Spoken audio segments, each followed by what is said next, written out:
Welcome back to yet another exciting edition of Bayesian Psychometric Models. Thanks all for being here. Everything all right? I shouldn't ask that. Let's start off with some announcements. We have the formative assessment that's out, due Friday morning. I know some of you have seen it already. For whatever reason, Icon for me is not really working, so I can go in, I can't see assignments, I can't see quizzes, I can't see anything else. I don't know if you're having that same problem, but hopefully that gets changed sometime soon. Homework 2 is coming out tomorrow. Actually, if you go to the website, my website, oh, that's not where I wanted. You can get an advanced copy of the homework. We'll have a little bit more to discuss about this. I'll probably talk more about this Friday. You'll see it in Icon as soon as I'm able to, but there's a markdown file that has the assignment in R and then a data file.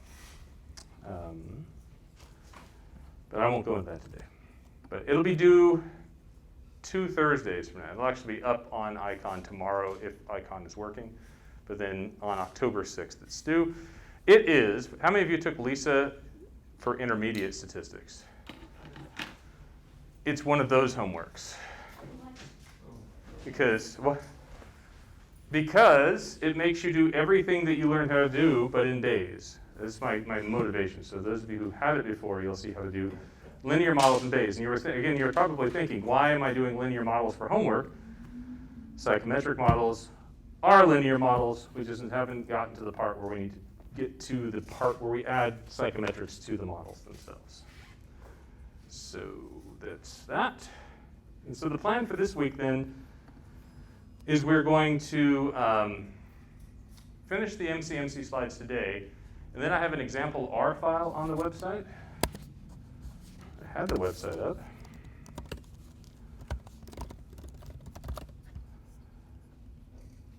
Come here. I have another R file I snuck up here. I did. Oh, there it is. Linear models with MCMC. It's an R file. I was thinking about giving you an example file like Lisa does. However, I didn't do that because we're still trying to learn how MCMC works a little bit. So the R file is built to do an analysis for the linear model in MCMC, but we're going to play around with it.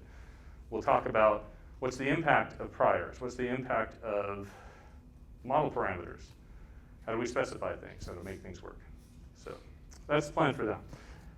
Do you have any questions for me about what we've covered last time, anytime at all?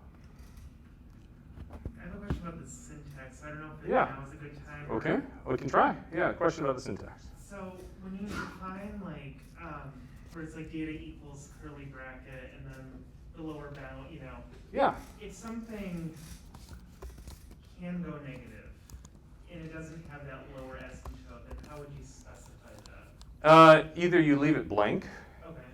which is the default continuous, or you tell it where the lower is. I don't know where lower being in negative infinity would be. I don't know how you do that. So you just leave it blank. If it's blank, it assumes it goes to the infinity that's on the side that's not specified. So if you have like a mixture of things that like some have a lower asymptote of 0 and some are completely continuous, you still have to do int and then a letter? It depends on what you're entering. Okay. So let me get to the code real quick, like right here. So each of the variables you're entering is going to have a type. That type is going to tell you, type being, are they discrete integers or are they real numbers, or floating point numbers, right? So int is for the discrete integers only. If you mix those in a variable, default always to floating point, right? And then if you don't specify a lower bound or an upper bound, like this right here, it's more a check on your data to make sure it fits this. You don't necessarily have to tell it what your bounds are in your data. It's the parameters that will really matter right here. If I didn't specify lower equals 0 for the variance, it will try to estimate a variance that goes negative, and you don't want that. That won't go well, to put it mildly. Did that answer your question? Yeah. Thank you. You're welcome.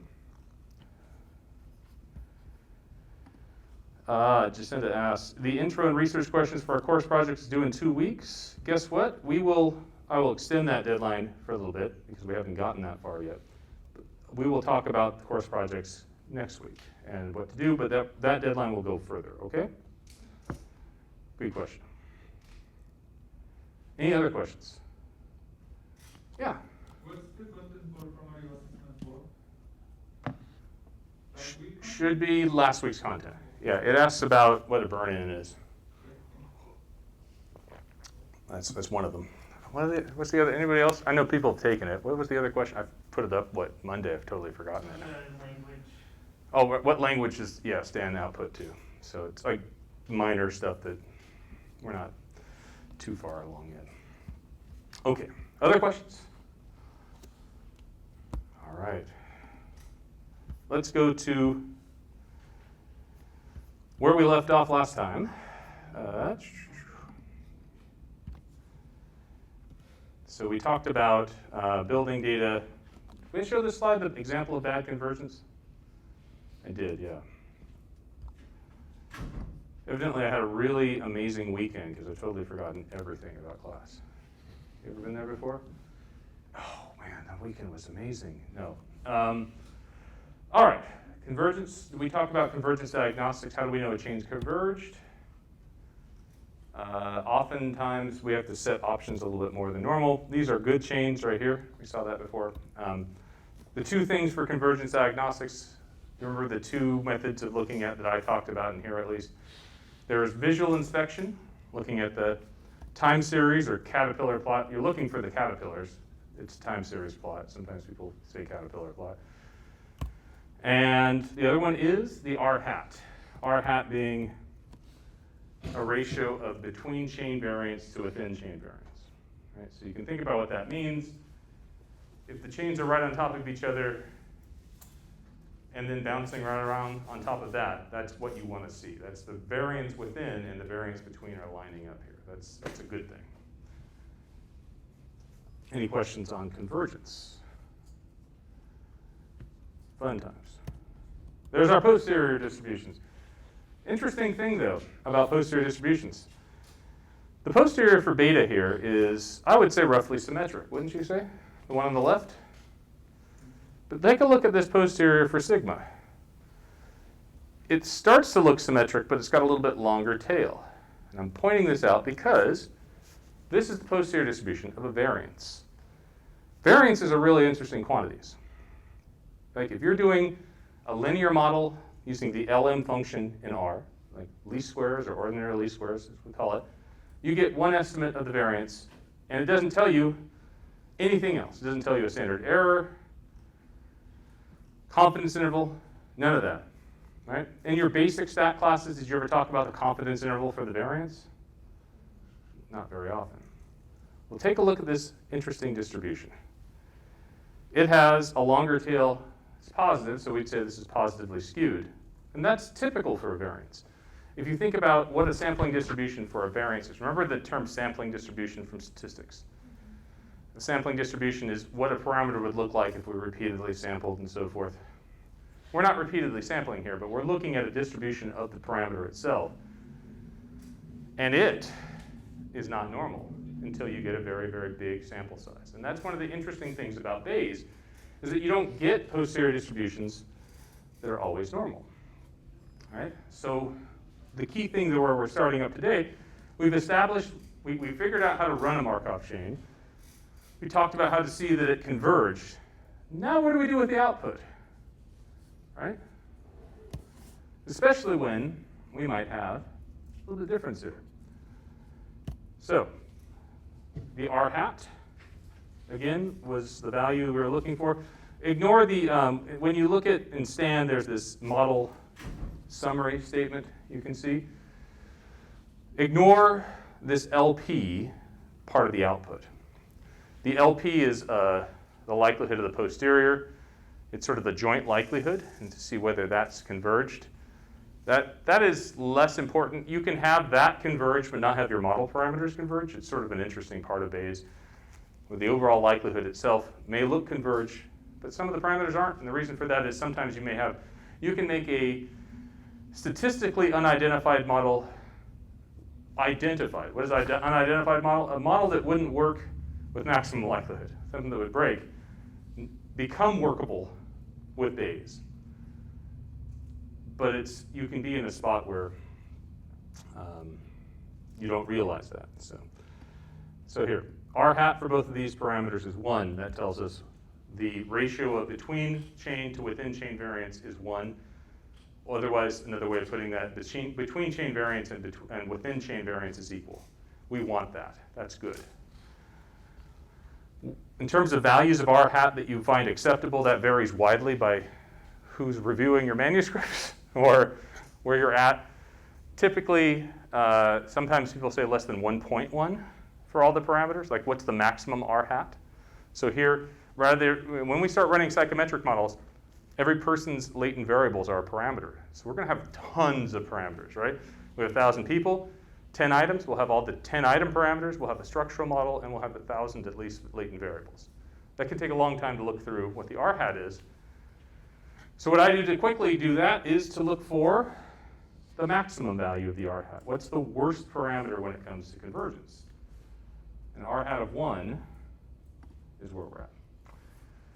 You also see this other column here, this ESS, that describes something called effective sample size.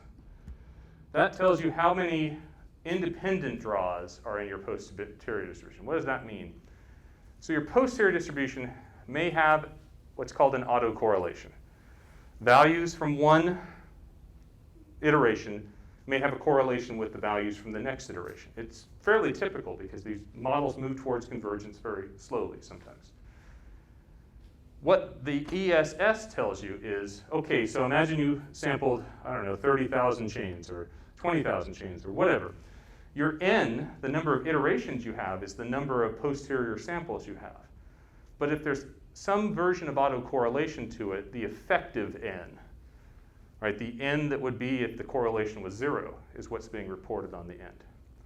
So that effective sample size, those two columns there, bulk and tail, I actually don't know what the difference between the two is. I've got to do a little research on that. But the idea, what that's telling you is how many parameters or how many draws from the posterior distribution are effectively independent. All right, you want that number to be bigger because that's the number that really gives a good summary of your other statistics, because that's the next step in our Bayes analysis, is to summarize and interpret. Any questions on that? All right, keep moving here. So now, at long last, with the set of converged Markov chains, we can interpret results. So at this point, we discard which chain the samples came from. Right? We had 4 chains in this analysis. We're just going to take all 4 of those chains and lump them into one big sample. Right? And so we use that because we've assumed, we showed that the chains are converged.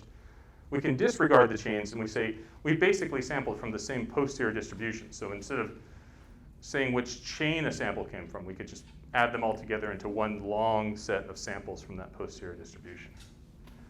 So in fact, if I, let me see if I can run this real quick.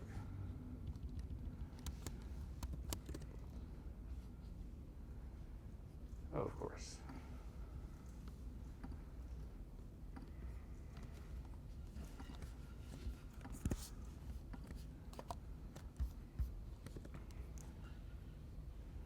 I'm expecting Stan to fail. Hey, it's compiling.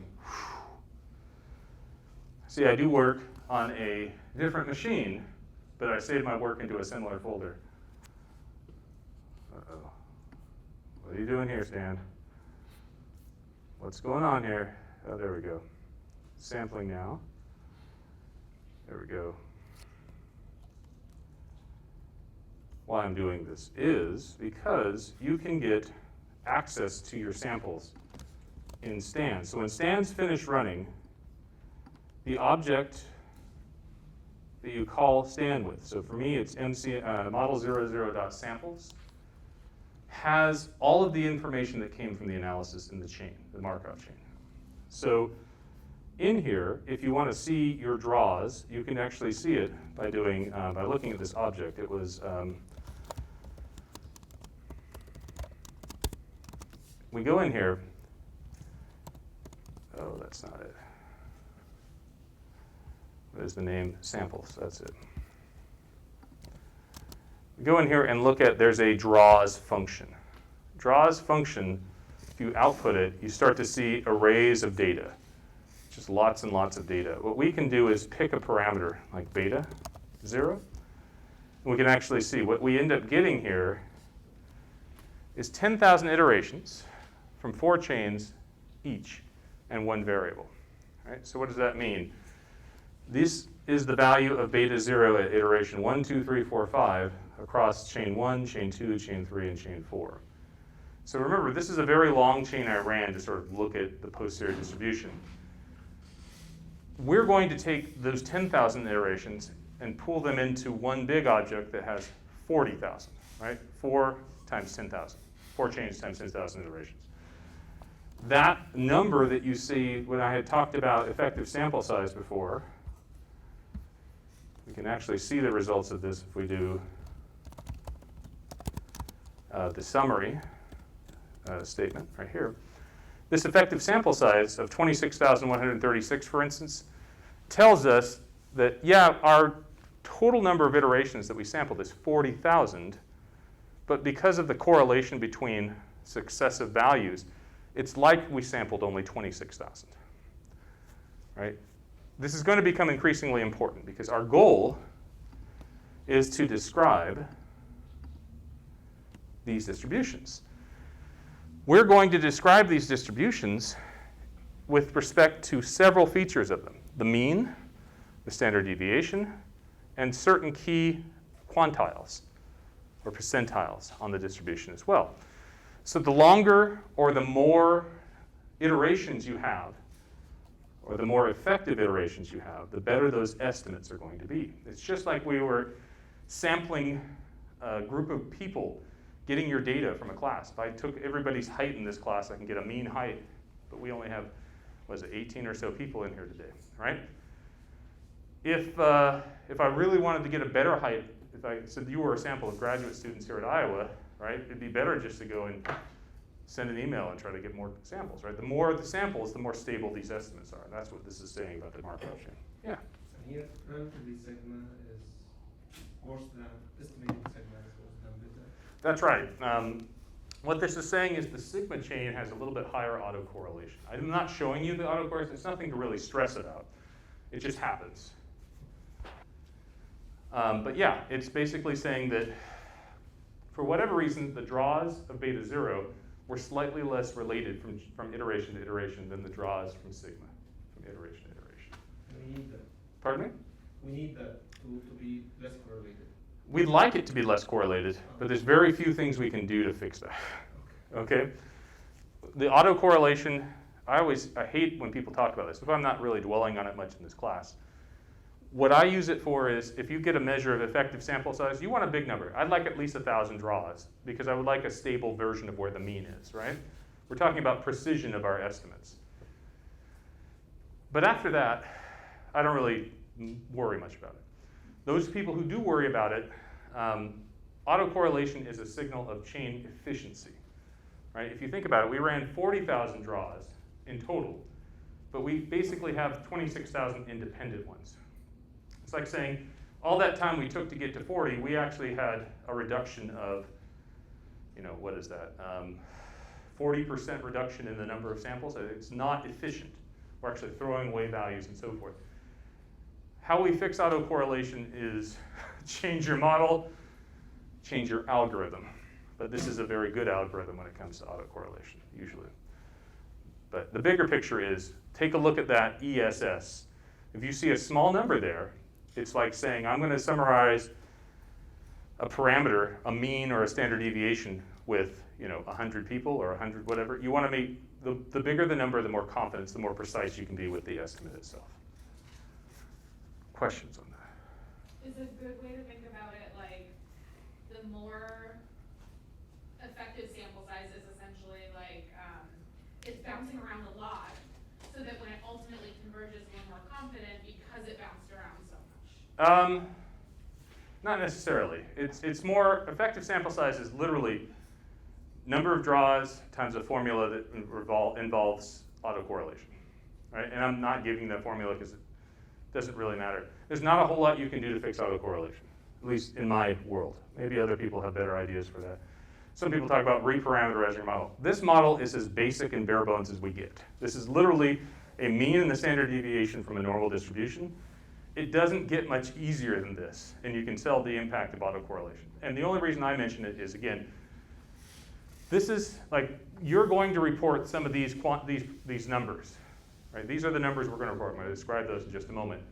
This tells you how much confidence or how much precision you can report the numbers with, right? If you had a number, if instead of having 26,000 here, if we had 10, it'd be like saying we just took 10 draws from the posterior distribution. How confident would you feel in that mean out of 10? Probably not very confident, right? How confident would you feel out of 100? A little bit more than 10. But then you compare it, well, I got a mean of 26,000. Okay, I feel pretty good about that, right? It's sort of the idea. Bayesian sort of forces you to practice the statistics that we taught you in basic stats, because to summarize these things, we use basic statistics more than anything else.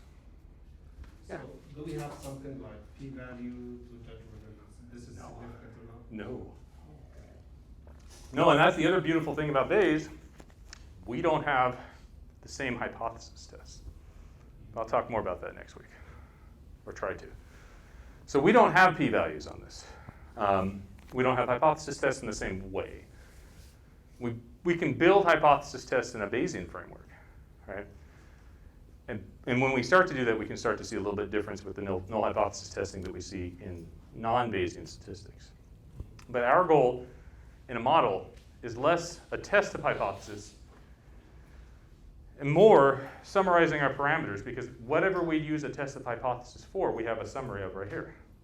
Like one of the hypothesis tests we might want to do is beta 0 equal to 0, which is a dumb hypothesis, but it happens, right? It's right in the output of the LM. If you do summary of a linear model with just an intercept, you'll get that. Well, how would you do that if you didn't have a hypothesis test? Take a look at the posterior distribution. Does 0 fall within the bulk of the posterior distribution? Answer is no. So you basically say, no, 0 is very unlikely, if not impossible, when it comes to beta 0 as a value. But it's not with a p-value, though. There's versions that people have tried to come up with, but I'm going on a tangent now. I should stop. Okay, so back to the presentation. Move things around a little bit. So our goal for the parameters of interest are the same that we would have with any other model we run. Like in a linear regression, what do you want to know? What do you report? Let me ask you that. This is a linear model just as an intercept, but what do you report in a linear regression? Parameter estimates. We want to do that. In Bayes, how would we report an estimate of these things? The Bayesian version of the parameter estimate is often done by a summary statistic applied to these distributions. Right? So let's talk about summary. The mean. The mean of the posterior distribution is often called the EAP estimate, expected a posteriori. It's in Latin, I guess. I don't know, expected is Latin, but whatever. EAP is what they call it for whatever reason. The mean. We're literally taking, of those 40,000 draws that we have there, if we want to know what the mean is, we take the mean of those 40,000 draws, and it's 171, and some decimal places that aren't being reported. Similar, the median, the posterior median, we could report it. Why would you report a mean versus a median? Let me ask you that. This is basic stats. Skewed distributions. Turns out, take a look.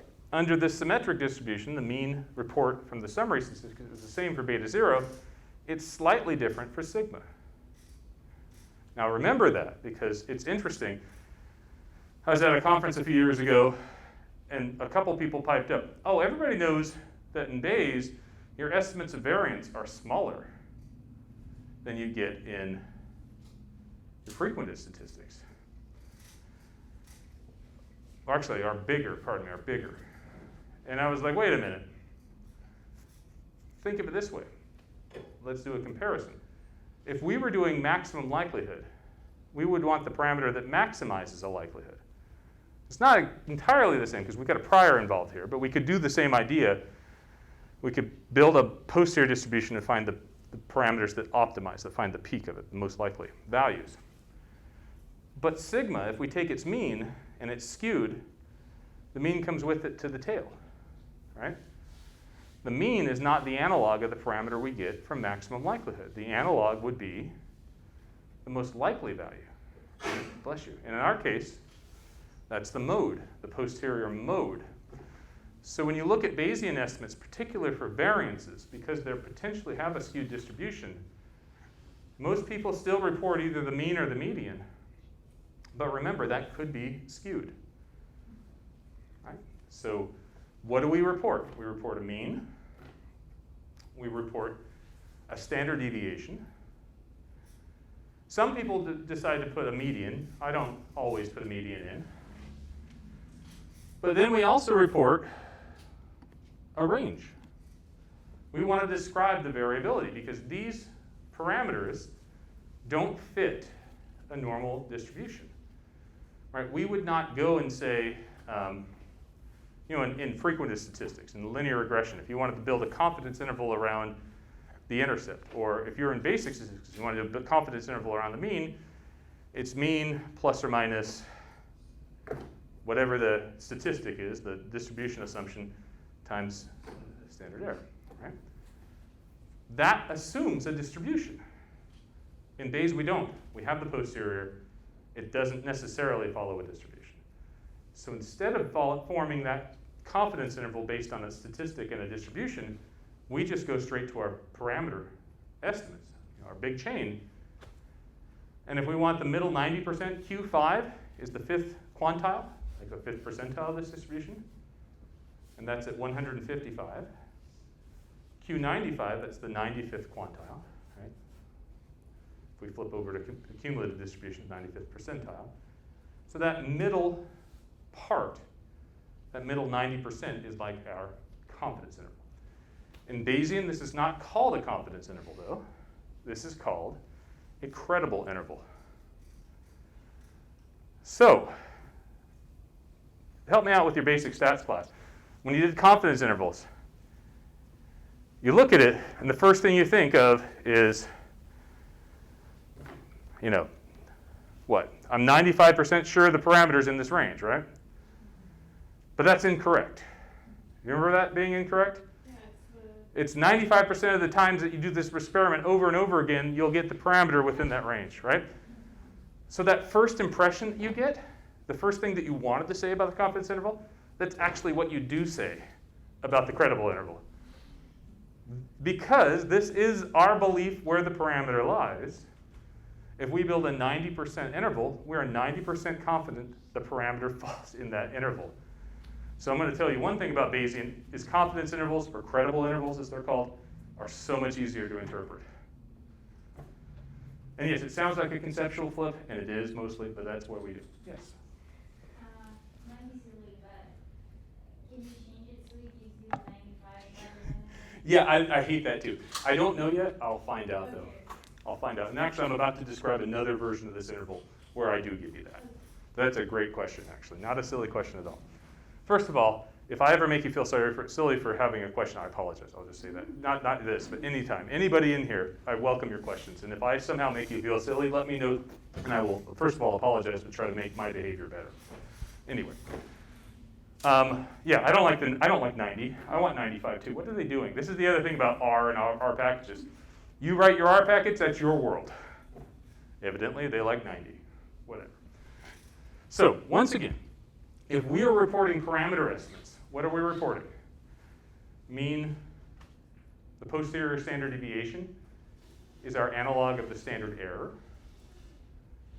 I say analog, that means takes the place of.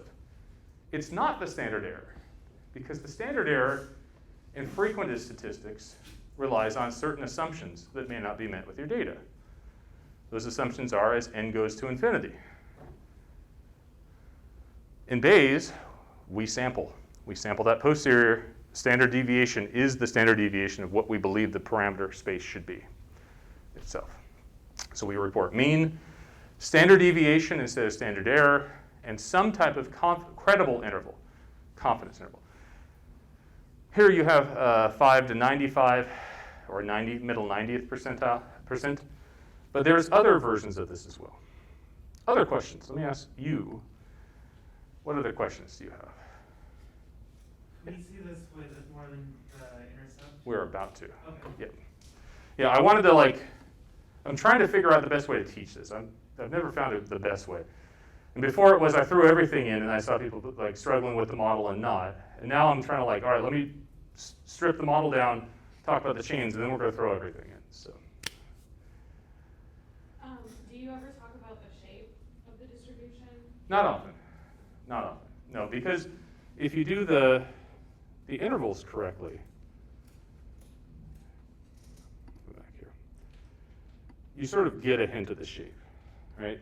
If you look at the mean of 51.8, that mean is closer to the fifth quantile than it is to the 95th, so that sort of implies what the shape might be. So for me, if I'm advising you on how to report results, posterior mean, posterior standard deviation is some type of credible interval. I say some type. It could be this 90th percentile, 90% credible interval. It could be the 95% credible interval. But there's another one coming up as well, too. So let me just go through this. EAP, expected a posteriori, is what we call the posterior mean. So if people are talking about EAP, in your brain, that's Bayesian for, that's the mean. Why don't we call it the mean? I don't know. The average, it literally is the average. There's nothing fancy about computing it. In fact, if I do this, if I take my draws, and let's see. There it is. Remember, this draws object has all of our 40,000 numbers in it. If I take the mean of it, I get 171.023. That's the mean. It's literally the mean, the sum divided by the total. It's nothing fancy. But we got to call it EAP. Really? That's the mean. It's the mean. All right? What do you think the standard deviation is? It's the standard deviation. Right? 9.524, that's what the standard deviation happens to be. There's some other things in here. Mean absolute deviation, that's if you replace the squared term in the numerator underneath the square root with an absolute value. That would be another version of it. So anyway, you can get in the weeds with this. Depending on if you're trying to submit your article to a journal, you just want to be clear about what it is you're reporting. Most often, whomever is there will have something that they want more than you want to show. But the key is being clear, you're summarizing this posterior distribution with these numbers. Those are the parameters now that we think of. Okay? Okay. Yeah? Do you have an example of a paper or something like that? I'm trying to think how you would actually write it in the paragraph. I will give you one. Yes. I will give you one. Yes, I will absolutely give you an example. It's just not yet. Let me get to the models first, and we'll have that. Yes. And actually, the homework coming up, I'm going to have you write a results section with that in mind. So I'll be able to give you feedback about what that looks like. So, other questions? Okay. So EAP is the mean. It's less common to see the median, but people still report it. I did talk about the posterior means are different than what characterizes ML estimates. Remember, the ML estimates, like if you talk about frequentist land, that would be like taking the mode of those posterior distributions. Maximum and mode are similar, right? The mode of a distribution, if you're looking at a smooth density, the mode is where the peak likelihood is. That happens to be where the maximum likelihood is. So mode and maximum are words that you can link together in your brain tentatively. You don't want to go call it modal likelihood estimates, unless you're using a Bayes likelihood and not MCMC. Anyway. It is important to remember that when you're looking at posterior variances, because remember the most likely value of that variance is different than the mean, because that posterior distribution may be skewed. Now, as the sample size gets bigger and bigger and bigger, that skew goes away. those posterior distributions do converge to normal ones as n goes to infinity. Subject to what the prior is, of course. Okay. Credible intervals.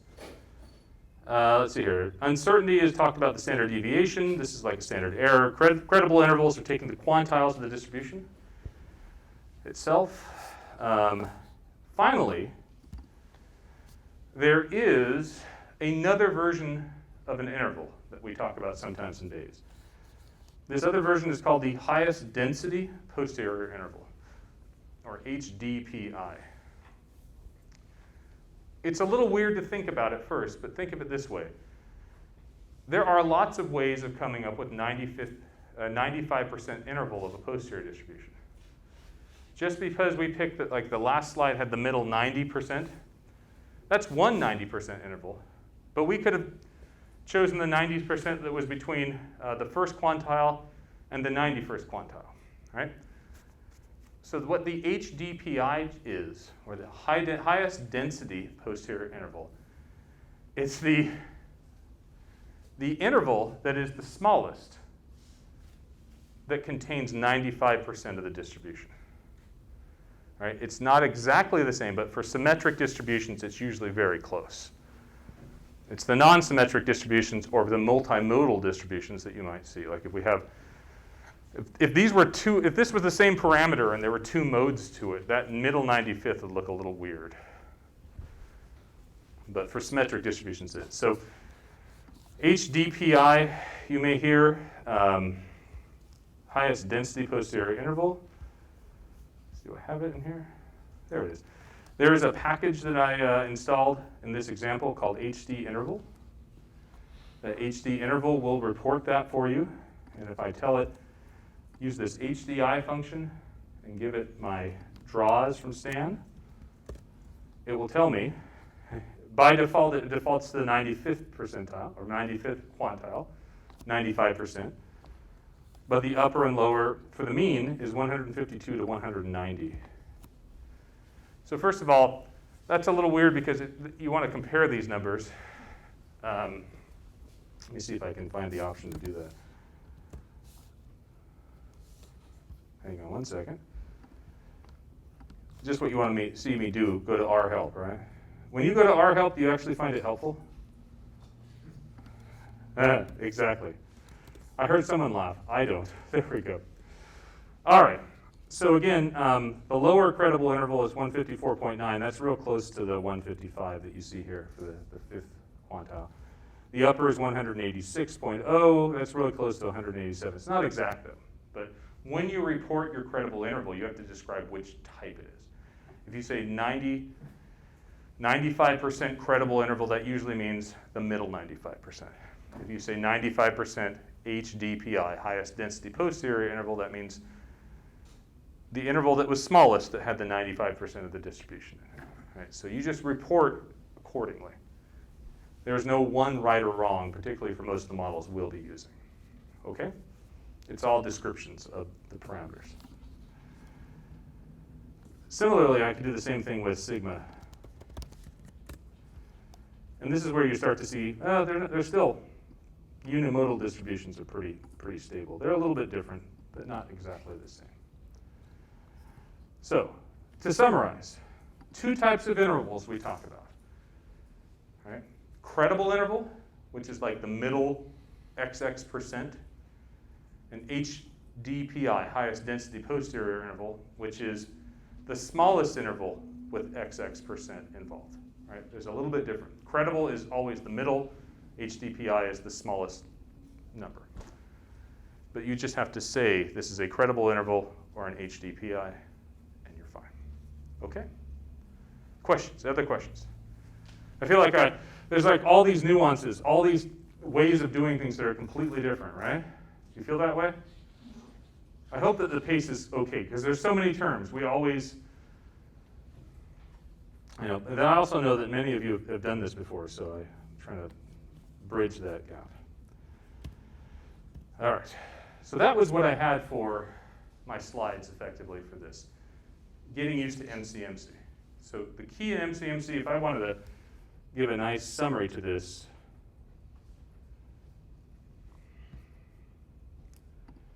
the steps in an NCMC analysis. We specified the model. We specify prior distributions for each of the parameters. We build our model syntax, which is difficult. We run our Markov chains. A lot of trial and error there, right? We check the chain convergence. We report results if the chains are converged. If not, go back, redo. Sound okay? Should we do this with the full model? All right. Let me go to my website. This time I didn't close it. What do you know? So let me save this.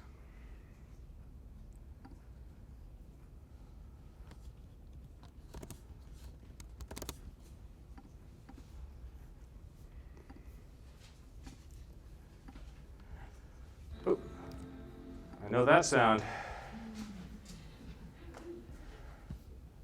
If that sound plays from any of my devices in my house, Professor Hoffman gives me a warning. And that's what I call her at home, too. Professor Hoffman, good morning. Sorry. Anyway, Professor Hoffman, who's picking up your son today? Okay. I can have fun with that, but let's just move on here. So we remember this data. It's this weird diet data file where we had this weird experiment with 30 people. They were placed into one of 3 different diet groups. I don't remember what those are now. We were trying to predict how much they weighed in pounds by which group they were in for a diet and what their height was in inches. Okay? So let's remember our analyses. What's a model for these data? Right? First of all, let's start with the best part of the model. What are we predicting? For those of you who are, like me, training to be a methodologist, that's the hardest part of working with somebody who's not a methodologist, is to get them to tell you what Y is. What is your outcome? I know that sounds trivial, but that's sometimes like, oh, it's this. Okay, tell me about this. What's the nature of that variable? Where does it come from? How do you gather it? Those type of things. What is Y in our model? Weight in pounds. Now, what are our predictors? We are predicting weight by the height of an individual, the diet group of an individual, which is a categorical variable, so we might have to do something to.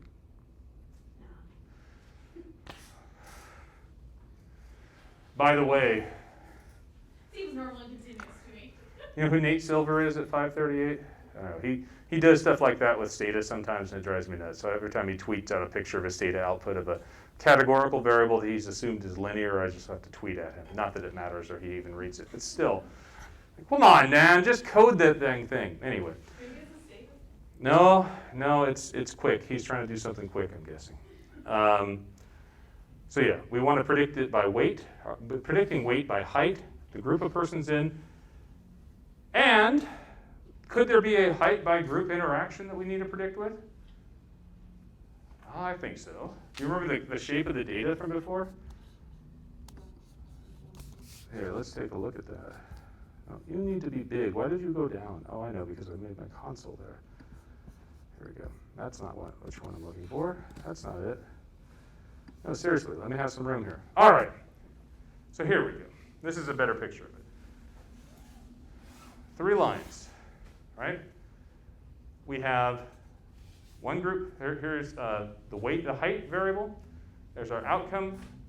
We have each group has a line. To have each group have a different line with a different slope, we need a group by height interaction. That group by height interaction tells us the slope of each line. In our old-fashioned days, this is where in linear models we debate whether this is ANCOVA or not. When you learned about analysis of covariance, did you learn an assumption of analysis of covariance is equal slopes across groups? By the way, I hate how we teach that. It's only an assumption if you specify the model without an interaction. When you build an interaction, you get a different slope by group. So we're going to build a model that has a main effective group, a main effective height, and a height-by group interaction. Sound okay? Anybody want to differ on that? So I went from mean to jumping in the deep end, right? We're like, phew. ANCOVA, we're not even doing ANCOVA. Where we're going, there are no ANCOVAs. Right? What do you call ANCOVA with interaction? Do they even have a term for that? I don't know. Wait till you see what I do with the variance. Anyway. All right. If I didn't do this next step, Dr. Hoffman would tell me about it when I got home. Let's center our continuous variable. Why would we want to center this thing? Doesn't change model fit. Intercept. Changes the intercept, it changes our interpretation, and it's important when we have an interaction to know what 0 means. So, my apologies to those of you who think of the metric system. I picked 60 inches because that's 5 feet tall, a 5 foot tall person. I don't know what 60 inches in centimeters is, but that's where we have it. So I took our height and I subtracted 60 from it. So if you want to see what this looks like from our linear model, I'm going to run the full model without Bayes first. And then we're going to run the model with Bayes and compare and contrast. Okay? Weight in pounds is on the left-hand side. The tilde says is equal to or predicted by height in inches. Now you'll note I put diet group into a factor variable. The factor in R takes this and says, oh, these aren't linear numeric values, these are specific groups. So each group gets coded in a certain way. I could have taken the diet group and created a bunch of reference or dummy coded variables like myself, and actually we're going to have to do that when we get to Stan in just a moment. And then the height by factor of diet group interaction. This colon says that those are a product of multiplying each other.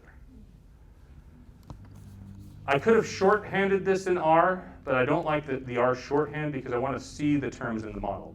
If you just did this right here, it implies that whole model.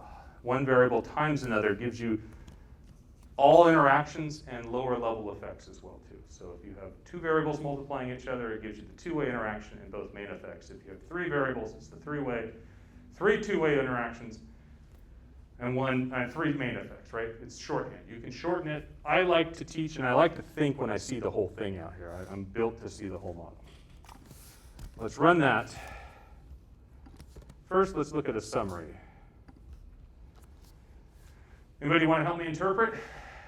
I'm going to make us do this because there's interactions here. Sorry, I have a R syntax question. Absolutely. I'm learning R. That's great. So with that command on line 37, Yes. full model is just a name we're giving it. We can give it whatever we want. That's correct. Correct? Okay, and then LM is linear model. That's right. Formula, and then we specify the data at the end. That's correct.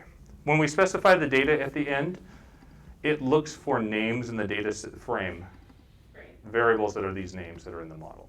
Great. Good question. Yes, full model is the object that we're going to take the output of the linear model and stick in, and then our summary statement tells us what we see here. Although let me give it a little bit wider. Here we go. All right, anybody want to help me interpret? I'll take the intercept because I'm lazy. Okay? Okay, anybody else? Oh, sorry. Would you like the intercept? Sure. Okay, what is the intercept? The predicted weight in pounds when all the predictors are equal to 0. And I know what Professor Hoffman usually adds, which is in English or in words. Yes. This is how much a person weighs when they are 60 inches tall. And now the question is which diet group they're in. I'm going to say 1 based on the output. That's right. So if the weight of a person who's 60 inches tall in diet group 1 is 147 pounds. Pretty good. Okay, who wants to take the height in inches slope? You want me to? For every inch higher than 60, weight goes down by 0.37 pounds. Ah, that's right. There we go. So a couple of these things, couple modifications to it. It's for every inch regardless of where it's centered. It's every inch. Okay. Okay? And the second, because it factors into this two-way interaction. This is what we call a conditional or simple main effect. So it is the increase or the change in our outcome when 1 unit of this, conditional on all the interacting variables, equals 0. So for a person in diet group 1, for every inch taller they are, their weight goes down by 0.37. Sign me up for that diet. Sounds good. Now I just need to grow taller and we're fine, right? Anyway, these are simulated data, I'm pretty sure. So, I think that was no diet. no, it was no diet. Was that no diet? Okay, so that's the no diet group. Even better. Wow.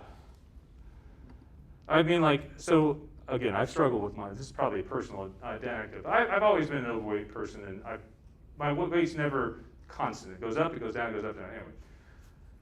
And then you get these other diets like keto or Atkins, or it's like, eat what you want. And I was just like this, like, no diet. Yeah. No diet. I like that. That's even better. Anyway. All right. This is a very personal example, evidently. Okay. Let's go with the next one. What does factor diet group 2 mean? What is this? So this is now the effect that goes for people who are in diet group 2. So people in diet group 2 are 24 pounds heavier than people in diet group 1. Almost. That's right. Because it's part of this interaction, it says a person who's 60 inches in diet group 2 weighs 24 pounds less than someone who's 60 inches in diet group 1. All right. Very good. And the same thing for diet group 3. A person who's 60 inches tall would weigh 81 pounds more than the intercept, or 81 pounds more than a person who's 60 inches tall and in diet group 1. So far, so good? So there's a trick with all this. And you know where I'm going with this? Do you remember what happens after interactions? Well, we've got simple slopes or we've got combinations of interactions. I'm going to show you how to do that in Bayes 2 coming up here. Because that, What do you mean combinations of? or combinations of model parameters. Okay. Like if we wanted, so right here is the difference between diet group 2 and diet group 1 for 60 inches tall.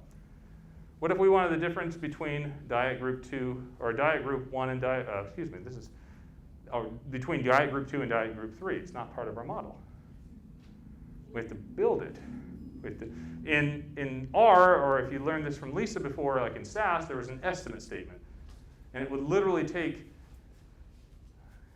combinations of these parameters, give you a new parameter. But then the variances were really weird with it. It actually had to do some weird stuff with them. For us, it's actually going to be easier. We're going to take linear combinations of all the stuff in our chain and create a new chain as if the parameter was there and a new posterior distribution for it. So we're getting there. That's why this example has interactions. All right, let's try this last part. I'll just do this one. How's that sound? You can test me. I might fail, actually. My confidence is about 63% right now. 63, that's right. Of which I'm about 40% confidence at that rating. Anyway, sorry. That's a hyperparameter in Bayes. See, as you're now learning Bayes stats, like the humor, you guys are going to be great Bayesians. I'm telling you. Anyway, what does this represent? So there's different ways of looking at the two-way interaction, right? It could be the change in the height slope, or the difference in the height slope for someone who's in group 2, right? So if we wanted to form what the slope is for group 2, we'd take this value and add it to this value. Or another way of putting it is the height slope is 2.4 units higher for someone who's in group 2, right, than in group 1. And likewise, the height slope for group 3 is the same.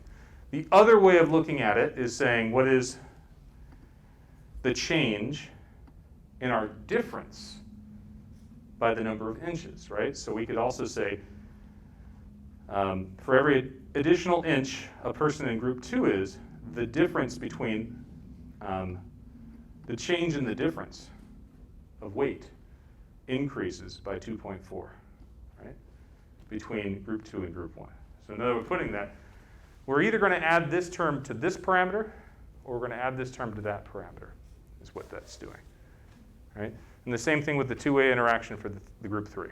You're either going to add this term to the group 3 parameter, and it's going to indicate a bigger difference, right, by 3.56 pounds per inch. Or it's going to talk about a difference in the slope as we go further. It's the different ways of looking at it. Yes? One other silly question. Absolutely. No silly questions. None. So for the height, when we set it into 5 foot or 6 inches, we assume that the person is infinitely increasing in height. Yeah, that's right. That's right. It should be, from my perspective, it should be centered into maximum height. We could do that. We could absolutely do that. Yeah, I mean, in similar contexts, it could be easily. Yeah, there's other ways of you could center in whatever way is most meaningful for you. And it's arbitrary. Right? We can pick any centering that we want, particularly by a constant, and it will not change our model fit. And this is, by the way, I said model fit, our R squared, right? How much variance is accounted for by our model? It's 0.9787. That is Hall of Fame worthy. When I teach these classes, I always joke that I'm going to have a wall in my office. And if any of my former students did an R squared that's like notable, I'm going to put it on my wall. I've never seen that. That would be in my wall. Hall of Fame R squared, right? A diet group or height explains 90% of the variance in weight. Are you kidding me? These people shouldn't be in statistics. They should be in, health science or something like that. All right. Questions on this? So I'm saying this for a couple of reasons. Number one, if you were like me in grad school, you know how I learned interactions? The interactions change the meaning of the main effect. Good? Good. Move on. Hand wave. Doesn't matter, right? Why do I say that? Because if I were to change where I centered the height in 60, these numbers will change, right? And if we're looking at whether this number is different from 0, that might, like in a frequent instance, that might change it. So I'm talking about this now for several reasons. If you were like me with your linear models, you didn't get a lot of interactions. Good thing about psychometrics, you don't see a lot of those interactions, although in my psychometrics you do. Diagnostic models are all about latent variable interactions. But I digress. Another reason is to sort of give you my language for it. And finally, the other thing is, if you're like me, and like a lot of math classes, you may learn a concept in one class, but you don't really understand it well until you use it in the next, right? This was especially true for me in algebra and calculus. Now, truth be told, I failed both in high school. I did. I took them both in community college. It was great. I really studied. I got an A in algebra, I got A's in calculus. But I didn't really understand algebra until I had to do it so much for calculus, right? It's like extra practice. Linear models works the same way. They're really complex, and it's really hard to understand within the context of the class. You really get it when you take another class, or you start doing your own studies, or you start reading other people's work for it. So that's another reason why I'm bringing it up, repetition for training here. Similarly, we could have an ANOVA table. This tells us whether or not a parameter is significant. Look at that. They're all like the two-way, the slope is, the two-way interaction, or the main effect, and this is a marginal main effect, I think.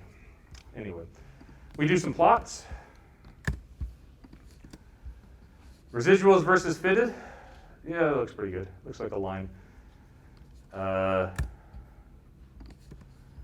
Next one. I want to see it. Come on. Scale and location.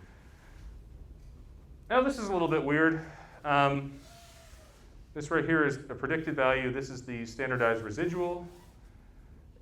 There's a big pile of things here that sort of indicate that there may be an issue with the homogeneity of variance. I'm mentioning this because I'm going to show you that we could totally fix that too in a model.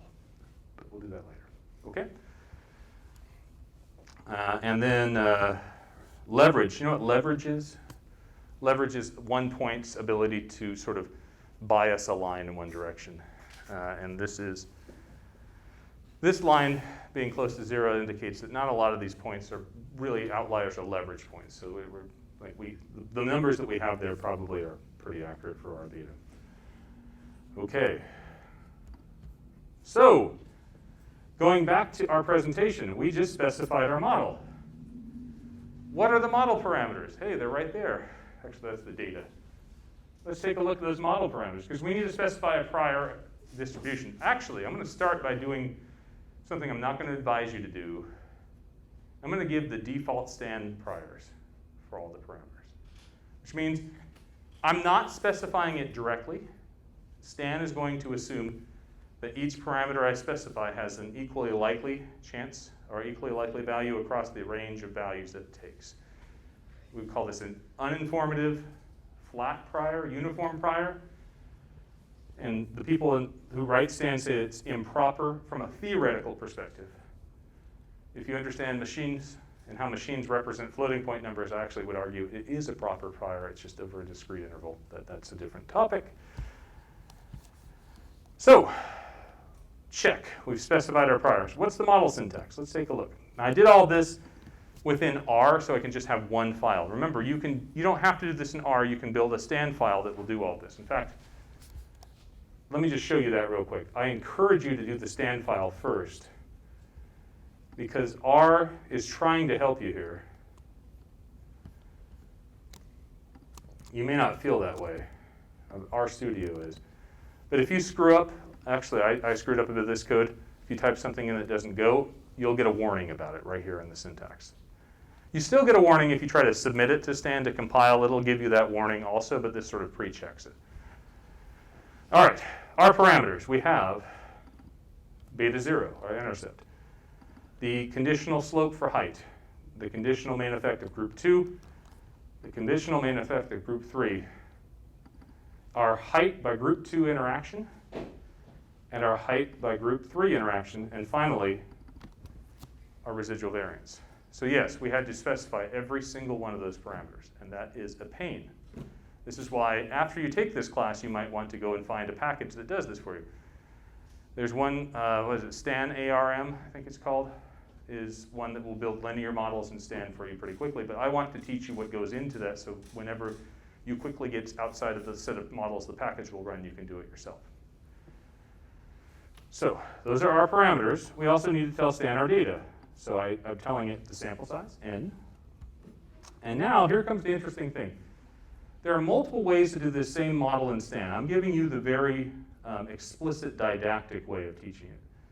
There's an easier way of doing this that I may save for next week, okay, or next time. But here, I literally am telling Stan, I'm going to put in a vector of size n. N is 30, by the way. I know this, but I'm saying n as an input. So Stan's looking for a number n and looking for a 30 unit vector called weight in pounds, a 30 unit vector called height in inches, a 30 unit vector called group 2, a 30 unit vector called group 3. And then here comes the big problem. You can't easily make Stan, well, not directly with the way I was building the syntax, make a product for you. Actually, there are places where you can do it, I just didn't. So I'm going to form the interaction variable, which is literally the height in inches times the group 2 variable, and input that to Stan. I'm going to do the same thing for the height times group 3. How are we doing? So obviously it's multiplication because it's an interaction term. That's But right. there were other basically you're saying here that Stan will allow mathematical operations. Some. Is this one? Not quite. Not in the sections I've given you. And I'm not as fluent in Stan as I need to be, but there are other sections where you will be able to compute that and then use it, but not here. Yes? If you wanted to specify a prior for the parameters, can you give an example of how you It's do that coming. syntax? It's going to be the second example or the Okay. third example. Yes, it is. You scroll on down the file, you'll see it. But actually, I'll just stop and say, yeah, you take the name of the parameter, you put it in model, and you tell it the distribution that follows. That's the short of it. But you can see all that in the later part of the file. Okay. So let's think about the data first before I get to the model. Group 2, I'm going to use a dummy-coded variable, or reference-coded. Dummy is probably a little harsh. I don't know. I will say I've learned if you dummy code something, don't ever use the word dumb to describe it, because then if it shows up in any result, it's not going to be a good description. Why is it dumb group? I'm in the dumb group. Oh, that's great. Yeah, that doesn't help much. Anyway, group 2 variable, a dummy code means I start off with zeros and I change everybody who's in group 2 to a 1. So that's what that vector says. The middle 10 people are in group 2. Likewise, group 3 does the same process. The last 10 people are in group 3 in our data set. And then I actually have to form the interaction variables. And that is formed by taking the height variable and multiplying it by group 2 for group 2 interaction, and group 3 for group 3 interaction, and this is what they look like. Those numbers show up only for group 3, those numbers show up only for group 2. What's that laugh for? Yeah. I'm learning R. R. The thing that I want to talk about this is all of these are, if you think about linear models, if you took Ariel's version of design of experiments, Ariel Aloy's, he talked about a design matrix. Ever heard about that? The design matrix is all this data put into a big box. And there's a way to quickly do that in R. I'm just not showing it yet because I'm trying to teach you, right? We'll get there. I'll show you that. Or do you want to see it right now? I'll show it right now. I just have to. There's a function called model.matrix. For those of us, who Yeah. haven't taken design of experiments and might be unfamiliar with what a design matrix is conceptually. It is. Provide a little bit more context. It is. So in this linear model, we're saying, let me get the result here. We're saying that if we want to make a prediction value for y, we take 147 plus this term times the value for height, all the way through. The design matrix takes all the terms that you would multiply and puts it in a big data box. And so the reason why that is efficient is because we just have the big box of data. We could do a matrix product with a vector of terms here. So it's matrix algebra that makes it shorthand. Oh, okay. So I'm not going to show that to you, but the design matrix, why it's called a design matrix, is because of what we just did for these variables right here, group 2 and group 3. That's not a variable we observed, that's a variable that we encoded. And in theory, if we were running this study and randomly assigned people, that was our design. So that's where the design comes in the matrix. But it's a matrix of predictors, effectively. Great, thank you. Does that? Thank you for asking. So turns out R will give that to you right here with the model.matrix function. And I'll show you how to use that in Stan later. But the nice thing about that is it even codes up the intercept for you, because it turns out we need the intercept if we're going to do this in matrix terms. But you can get all this built in R if you wanted it. And you'll note for the interaction, here's the interaction for group 2, that's where all those numbers are in the second column, and the interaction for group 3 is where the numbers are in the third column. So that is literally the design matrix that we're building by hand here. Okay, the next thing we have to do to give Stan the data is to put the data into an R list. So again, Stan wants in the list to have a name for each of these terms that you told it in data. So each of those terms shows up here. N, weight LB, height 60 inches, and so forth. And I put that in a list. You can see, if I really wanted to,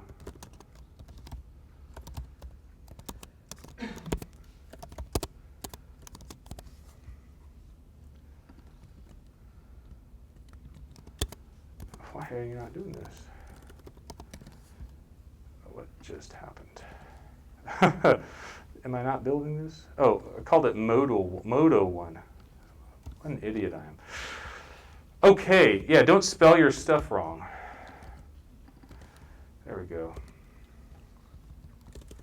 This is our list object. It just has names for each of the vectors. Sometimes we call this a ragged array, right?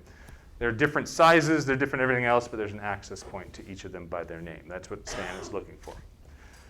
Okay. Last but not least, what's the model look like? The model statement takes that same form, weight LB, and we decided a linear model says it's normally distributed. We have to put in what the mean is, and that mean becomes our linear model function. So what's happening in a linear model is we're saying the conditional mean of the outcome is equal to what the model says it should be, our predicted value. That's where all these terms show up. Right? So we've got our linear model equation, beta 0, that's our intercept, our slope for height times height, slope for group 2 times our dummy coded group 2, and so forth. Finally, there's a comma that says after the comma, before the comma is the mean, after the comma is the standard deviation. That's where we put sigma. So we have sigma in our linear model. Right? That's the hard part, is typing all those terms and getting them to be spelled correctly and so forth. So what we've just done is specify, remember I was telling you before, Bayesian, the steps in Bayesian specifying the model, we had to figure out the distribution and then the parameters that go with it. Now their conditional mean is a function of other parameters, but that's how we build it. Okay, we just have a couple minutes left. You want to see this work?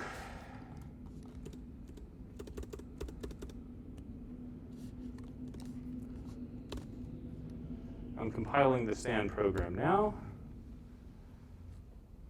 It has compiled. What do you know? Let's make it run. Let's take a look. Here we go. Here's our results. Actually, I didn't. What did I do? I shouldn't have done that. Actually, I did. I wanted that. What's our R hat? Did it converge? Right? Check convergence. That's where we're at here. Yes, the R hat converged. In fact, what I did here is take the maximum R hat. So this right here, this summary has an R hat variable.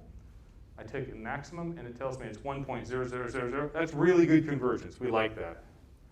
That's some good convergence. Yeah. Is that maximum out of all of the parameters? Out of all the parameters. That's right. That's right. We can even plot this. Maybe. You can do it. Maybe not. Okay. Maybe I should just quit while I'm ahead. Anyway, take my word for it. It's converged. What are you doing? What am I doing wrong here? There it is. Okay. Wait. I just had you. I'm just so impatient. You can do this. Calm down, Jonathan. Deep breath. I've got I don't want to keep you late. That's the thing. Come on, you can do it. I think I did. Go, go, go, go. That's my problem. Ah! Oh, there we go. There we go. Time series. That's where I was going first. We're looking at convergence. What do you think? Look converged? Definitely. We can plot the histogram of each. Now take a look. So this is LP, remember, that's the likelihood. We don't care about it. But sigma, again, is still got a skewed distribution. So the other thing I was going to leave you with, since I have 1 minute left, is I want to compare these estimates. Here is the linear model estimates. Here are the STAN estimates. They're not exactly the same. In fact, if you look at the standard error versus the posterior standard deviation, you notice a trend? Bigger, bigger, bigger, bigger, bigger, bigger. So I'm going to leave you with the cliffhanger. Why do you think that is? I'm not going to answer that. You ponder that until Friday. And we'll start there. Thank you for your time today. I apologize if I kept you a little bit longer. Thank you. And those of you online, good to see you as well.